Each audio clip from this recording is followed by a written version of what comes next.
Good evening.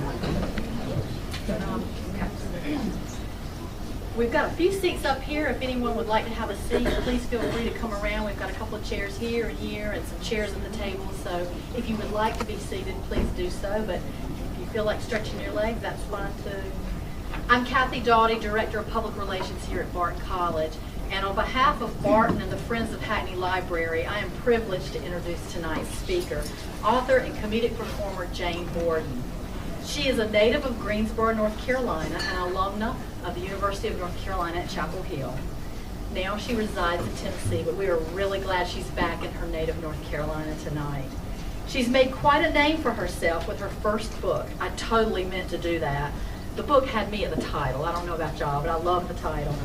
Her book is described as a memoir in essays, which among other things features her experiences as a Southern debutante living in New York. Her book has been hailed by Garden and Gun as a must-read for the displaced Southerner everywhere. Vanity Fair has called the book affectionate, and New York Magazine deemed it lowbrow brilliant. And the Brooklyn paper dubbed Borden the new hit girl. Her humorous writing has also appeared in the New York Times Magazine and Modern Bride, in 2 anthologies, and on Saturday Night Live. As a comedian, she's appeared on Comedy Central and VH1, and she regularly performs at storytelling and stand-up shows and in festivals. Borden was a staff editor at Time Out New York for 7 years, which predominantly covered comedy and theater and health and wellness. I had the pleasure of seeing her in an interview with D.G. Martin on UNC TV's Book Watch recently, and she was a captivating guest on his show. She is sure to be a delight for us this evening. So now, with a couple of gifts that we want to share with her first before she addresses the audience, please join me in welcoming her to the podium. Jane Borden.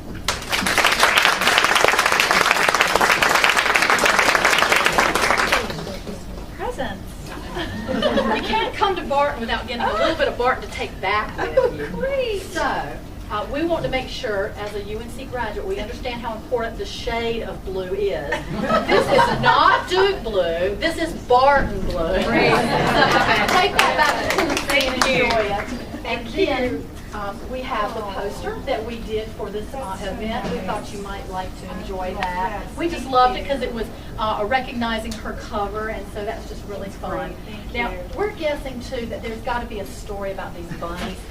So we're hoping you may tell that tonight, but just in case not, we couldn't find those little iced cookie bunnies, but we did find the little bunny peeps this time. A little touch of bunny to go with. But welcome, Jane Borden. I'm going to take that framed poster and maybe hang it somewhere where right when I wake up in the morning it's the first thing I see, so I can feel very special.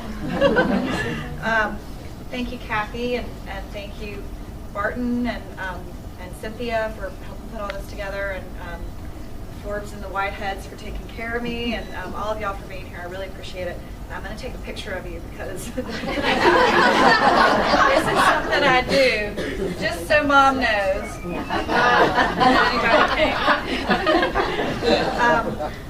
So I'm very happy to be here and to share some of my book with you. I wish there were an exciting story about the bunnies on the cover, and I ought to just make one up. But it was a clever idea that someone in the art department at Crown had, and I do think it really captures the essence of the book, even if not for any literal reason. But so I broke the book into 3 different sections called Dive, Sink, and Surface, because I thought of my experience, my time in New York, as kind of like when you're standing maybe on at the Sound or onto a pier on a lake, and you want to know how far down the bottom is, but you can't see it, so you jump and you fall down until your feet touch the bottom, but when you get there you're out of breath, so you have to push back up. And I thought I would just share a couple of a brief section of each of the 3. So this chapter is a good illustration of why I wanted to go to New York in the first place, which was a question I received almost on a daily basis. The most perfect relationship I've ever had was with a total stranger. I love strangers. When I don't know you, I don't know your faults, and you don't know mine. For the brief time we interact, we're flawless. The notion is similar to the way some grade school teachers tabulate behavior scores by starting each student at 100 and then just knocking off points throughout the year for transgressions. For instance, if my third grade teacher had employed such a system, I might have lost 10 points for talking during his tests, 5 for fomenting resistance to our monthly fluoride rinses, which were really terrible. Do they still do that? And 20 points for when I accidentally called him a whore. Do you know what that means? He asked. A wild pig, I responded. He shook his head and handed me the dictionary. I think it's important to point out that even though the word I meant was bore, that's still wildly inappropriate. My point is that before the plummeting kinetic energy of our faults takes hold, our new relationship is full of potential. I don't know that you're the kind of person who pockets crackers from restaurants, and you don't know that I'm the sort of person who sleeps with a noise machine and then also earplugs to drown out the noise machine. As strangers, we are perfect and will remain that way until I inevitably call you a whore. So after I had been in the city for a little while, it began to show. I would go home and I would have to kind of, unzip my New York anonymous costume and kind of crawl back into all my manners and kind of recalibrate the tenor of my voice and all of those things. I had started to change, and so, but when I would go back home, I would just adopt my old ways, so I'd kind of become two different people. And my aunt began to notice these changes.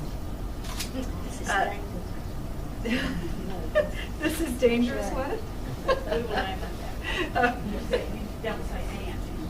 Oh, well, yeah, I do say aunt. And that's actually a compromise that I made. My mother was horrified that none of her 3 daughters said aunt or tomato. And I said, I'll say aunt, not saying tomato. So this chapter is called Staring a Gift Horse in the Mouth. Aunt Jane didn't want to mail the present to my office, but I can't receive packages at home. You mean you still don't live in a doorman building? She asked incredulously. Is that safe? This question, along with any relating to my lack of security or blonde highlights, is always followed by the cry, whoa! A dramatic half moan designed to convey that she is concerned, but mostly that she thinks I should also be concerned. However, before eliciting a noise of such volume, she pulls the phone slightly away from her mouth in consideration of the listener's ears, because even in fits of hysteria, my aunt, a Virginian by birth and North Carolinian by address, is a lady.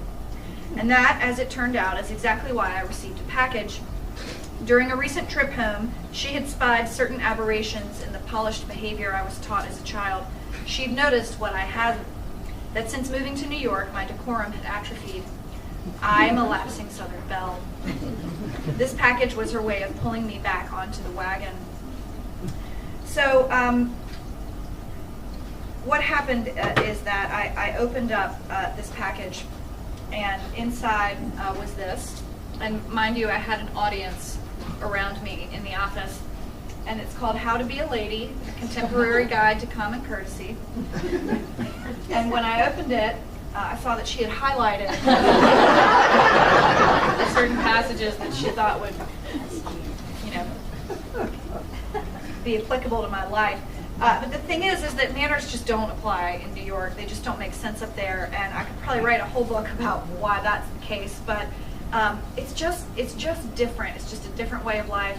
People don't have time for manners up there. They see them as a superfluous nicety. People are very suspicious of manners in New York. I mean, I would, say yes ma'am to someone and she'd be like, do I look like I run a brothel? I mean, it's just different. And instead of telling you more about it, I'll just read you a couple of examples of things that my aunt highlighted. This one here says, a lady uses her best china or dinnerware to serve her guests. Well, that presupposes that I had more than one set of china in New York, which also presupposed that I had somewhere to store all of that china. I had 2 cabinets in my kitchen, and one of them is where I kept my liquor. This one says, a lady always sets the table before her guests arrive. Well, again, if you have a table. I didn't, so. I like to compare the way I was brought up as a child, and many of you understand this, but my friends in New York did not. With all of the manners training and then being on display and performing, and that it was kind of like, it was as if always being watched by a hawk, except without the eventual relief of being eaten by it. So my aunt seemed to notice some of these things.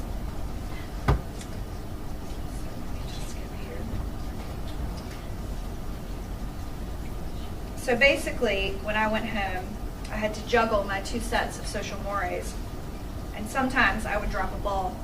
I would forget to place my fork and knife toward 10 o'clock to signify I was finished eating. I would forget to rip a bite of bread off before I buttered it. I would forget that burps are not acknowledged with fist bumps. Mix-ups such as these are how I came to receive this gentle reminder in the mail, because the hawkeye of my aunt misses nothing. I called her that night to thank her for the package. You opened it at work, didn't you? She asked. Yes. Whoa! I'm sorry, I apologized before realizing that, of course, she was holding the phone away from her face and couldn't hear me. I hadn't intentionally gone against her wishes. I just found her request dubious. My aunt sends packages all the time. A pastel reversible raincoat, a paisley print shower cap, a bag full of eyeshadows. I don't complain. I love presents. I like those a lot, thank you. So how was I to know that this package would be so different and sensational as to truly require secrecy?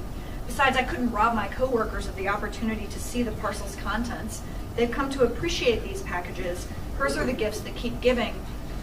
One time, when a box landed on my chair while I was out to lunch, and when I returned to my desk, Aaron, who sat next to me, had already checked the return address and spread word throughout our little section that my proper aunt had sent another one. They're fascinated not only by the contents, but even the wrapping. Shiny white paper and a pale green cloth ribbon, which she thinks, P.S., all of her friends are jealous of. She won't tell anyone where she gets it. And then one large sprig of rosemary tied into the knot, because rosemary is for remembrance. Aaron once asked, why is there a plant on it? It's like receiving artifacts from an archaeological dig. Which piece of cultural ephemera would it be this time? Ah, Professor, your hypothesis was correct. Southerners will monogram anything. Obviously, my aunt didn't know any of this was happening at the office, yet somehow she still knew. Your New York friends might think I'm silly, she said with eerie accuracy, but listen to me, Jane, you are not from New York.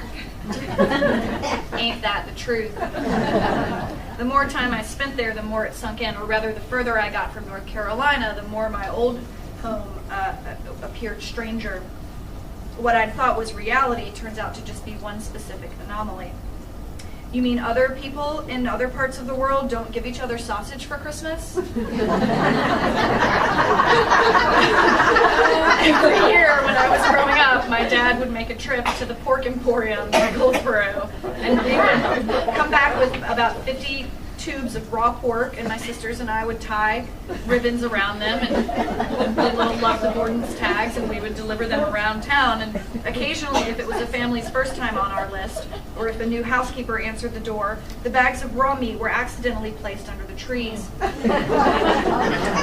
On Christmas morning, they became, to unsuspecting children, a surprise far more disturbing than the truth about Santa.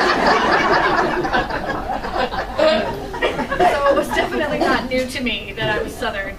In fact, I had started to kind of keep it on the down low in New York. Not because I was embarrassed, but it just required so much explanation. I mean, I would talk about, you know, how there would be 40 people coming for Thanksgiving and their jaws would just drop. Like, what?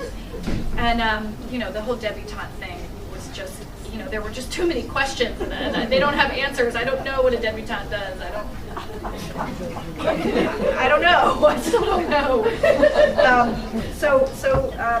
I was definitely aware of the fact that I was not from there. My aunt's displeasure over the manners book incident eventually subsided, and the deliveries resumed. By that point, her fame was office-wide, and she has a knack for building fame. People all over North Carolina and Virginia adore her for her beauty and charm and have spent my life telling me so. "You're Jane Tucker's namesake," they ask, "aren't you?" when they hear my name. "You know she's a very fine lady." "Indeed I do."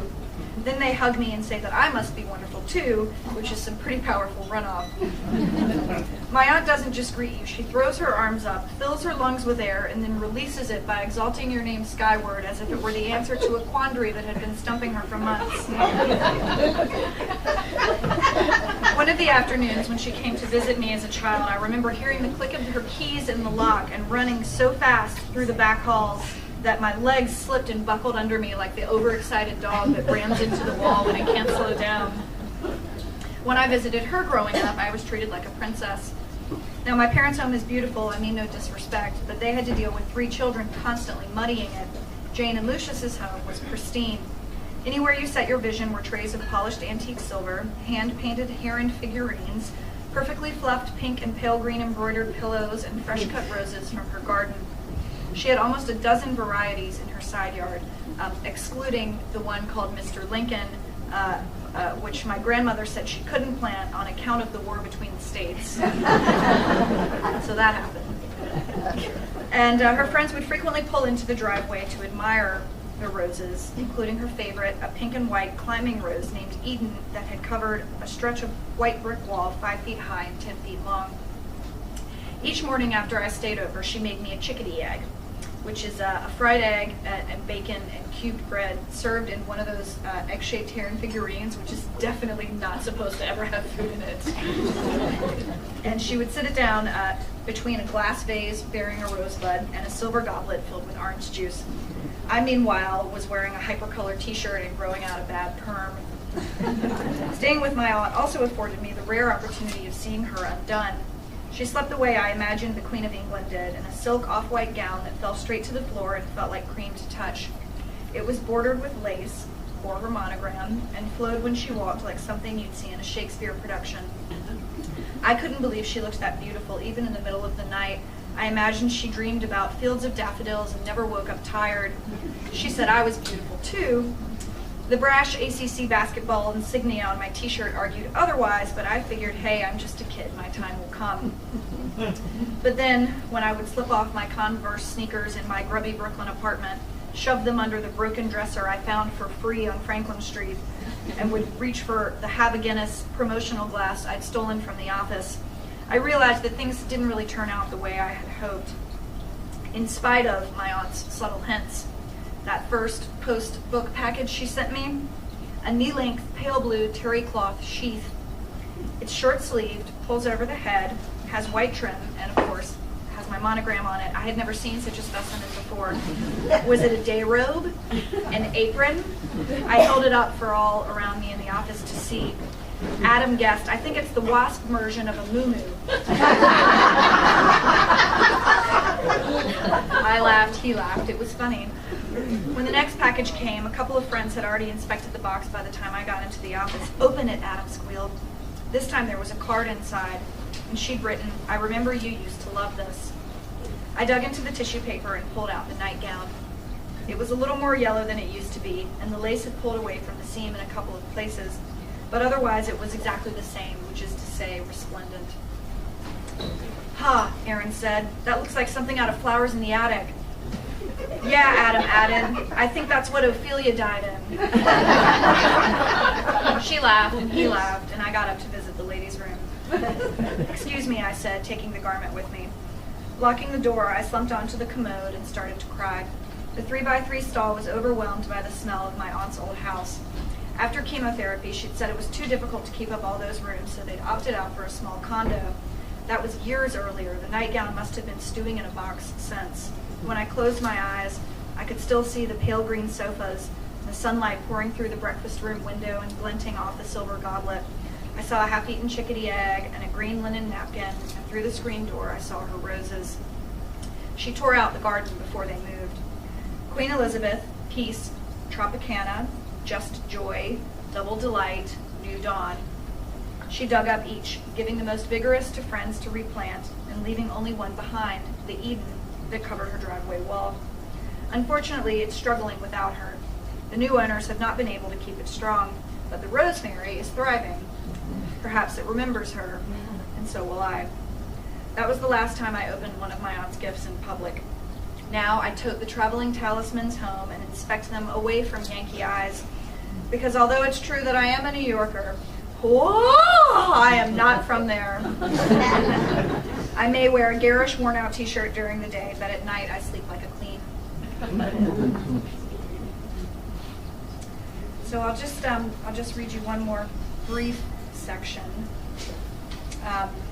because a lot of people kind of wondered after my aunt's in the book a lot because she was the one who knocked the most vigorously at my proverbial door. I don't know why I'm saying the word proverbial. She called me once a week, please come home. But even after that, and even after I kind of had a reawakening about my southernness, I still stayed in New York for a long time. And this chapter kind of explains why. There was one summer, this may have been the summer when Wortley got married, I can't remember, but I went to 7 weddings. Because as you know, in the South, they're big, and everyone goes. And so even though I lived in New York, I would just keep going home. And you were in all of them. And I was in London, that's true.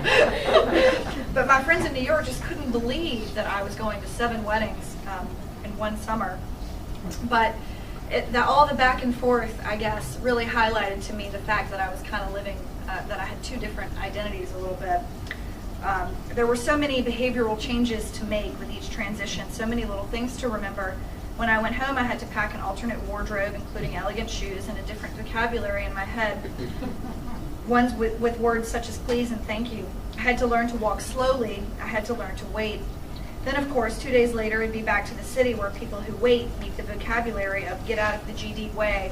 And shoes are chosen based on their ability to step over those who didn't know in which direction the GD was. At first, I messed up. I'd bring home my Chucks instead of my heels, and I'd forget the difference between begonias and azaleas. But eventually, I learned that if you experience an outcome frequently enough, you can memorize its preceding cues. Then you will always know how you're supposed to behave.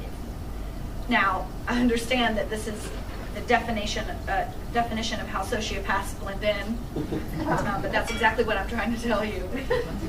So here's how it works. If the woman at the checkout counter looks at me, smiles, and says, hot day out there, ain't it? Then I'm supposed to settle in for what might be a long conversation, even though there are other people behind me in line. However, if the woman at the checkout counter avoids eye contact, chews her gum sullenly, and talks through me to the woman checking bags behind me, then I am supposed to continue texting. Sometimes I must rely on tone. If the phrase, the body of Christ, the cup of salvation, is delivered with a certain monotony, then I'm supposed to eat the wafer and drink the grape juice because I'm taking communion at church with my parents in Greensboro. However, if the same phrase carries a kind of self-righteous judgment and aggression, then I'm not supposed to do anything because it means I'm riding the subway. And if a woman asks, how do you get around New York City in high heels? Then I know not only that I'm in the South, but also that I'm about to disappoint her, because she wants me to respond by saying something like, I take cabs, or I carry flip-flops, or pain is the price of beauty, sweetheart. But all I can say is I don't wear heels, because I'm not Carrie Bradshaw. The long manicured fingers of that show find and pinch me wherever I am. Do you go to all the hot restaurants? Do you hang out with fashion designers? Do you know anyone like Mr. Big? No, what? No, the answers are no, no, and well, sure, but so do you. Charming narcissists exist everywhere. I do hate to disappoint these women. Their questions are an act of kindness. They wish for me to lead a glamorous life. It's a self-fulfilling optimism. They want me to be like Carrie Bradshaw, so they assume I am. Surely my days are spent dining next to celebrities, dashing in and out of Diane von Furstenberg, and cutting velvet rope lines, because otherwise, why would I be in New York when I could be home with them? By assuming the answer to this question, they don't have to ask and I don't have to answer. Of all the tiny readjustments, though, that happened to me when I would go home, of all the cultural alterations, the one I could never master was the volume of my voice. I would leave New York for the pastoral silence of North Carolina and crawl into a car or sit down at the breakfast table and just wail.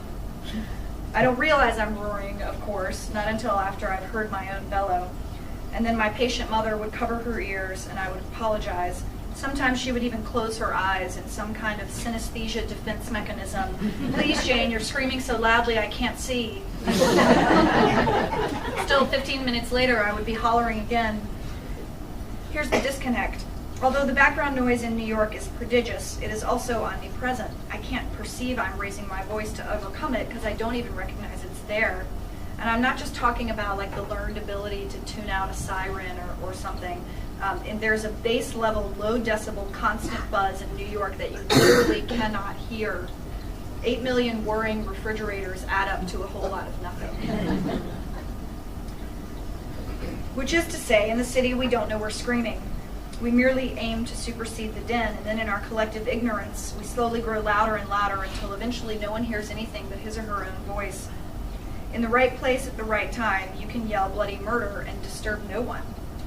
One night, after closing down a dive bar in Chelsea, my friend Sean and I took to the streets with my iPod, one tinny earbud in my ear and one in his. As we reached Port Authority, the song Glad Girls by Guided by Voices came on, and although we could hardly hear the music, or maybe because we couldn't, we started singing. Hey, glad girls, only want to get you high. And we jumped in place and stamped our feet and wailed at the top of our lungs. In the light that passes through me. The subway rumbled beneath, trucks bellowed beside, and no one could hear us screaming.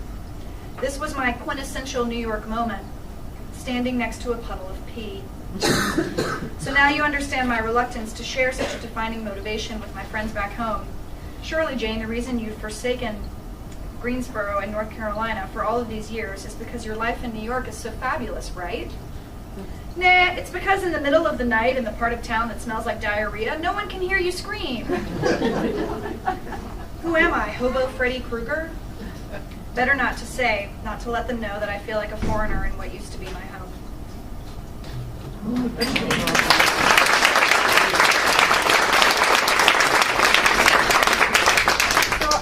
I would like for you all to come say hello. I'll be here signing books. If anyone has any questions, we can talk for a little while too. So how long did you stay in New York? I was there for 12 years. The book mostly covers the first 10 years. It takes a while for this to get published. How is Aunt Jane holding up that long?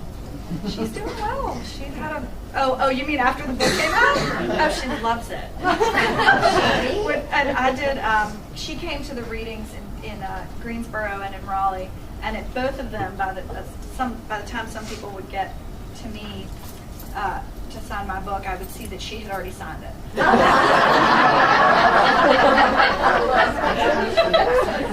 She also... She told me you didn't live in the breathing room. She's been very gracious with letting me write about. She said, "You wrote about my underwear." Jane, having spent 15 years there myself, it's good to see you again. Hello, how are you?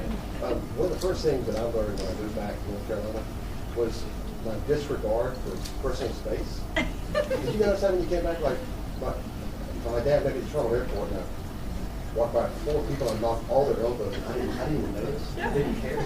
Yeah. So, like, wow, I really have to ratchet it down. But was that something you experienced, the whole spatial thing? Yes, and I've caught myself, at least I'm aware of it now, but I'm just cutting people off. Yeah. Just, I mean, To survive. very rudely. Yeah, like it was some kind of survival. Before you get killed. Yeah, right. Like this was the only door left on the planet. But yes, I've definitely gotten better about that. Then when you get back, it's like, yeah, you want to go back to the south, and you're like, let's go back to north because I'm bored. So, where's the happy medium? Well, now I live in the woods in Tennessee, so I don't know which direction I've gone in. It doesn't feel like the middle, but did you go to the woods after New York? It's been a cleansing experience. 1 hour. Do you have a book in your head? I do. I'm just starting to work on one now. It's, I guess, about transition again, but this time into adulthood. So I'm trying to figure out what that means and what's required. I think I'm a little bit further behind from most of my contemporaries. But I've just got married and moved to Tennessee kind of all at once. So big transitions. But when did you feel like you became an adult, or do you yet feel that way?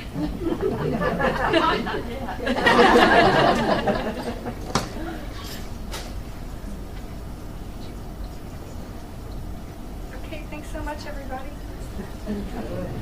Jane will be here at the table for you to begin signing your books. But let me just tell you one more thing, then let's give her a big hand. We are just so appreciative of your coming tonight. The Friends of Hackney Library looks forward to sharing these opportunities with you throughout the year. And our next event is going to be a dinner signature event on March 13th. The author will be Joe Lansdale. There'll be information in the paper, but be sure and check it out online on the Borden website at www.barton.edu and go to the library site. Lots of good information about it there. But again, please join me in giving Jane a big hand. She's been a delight.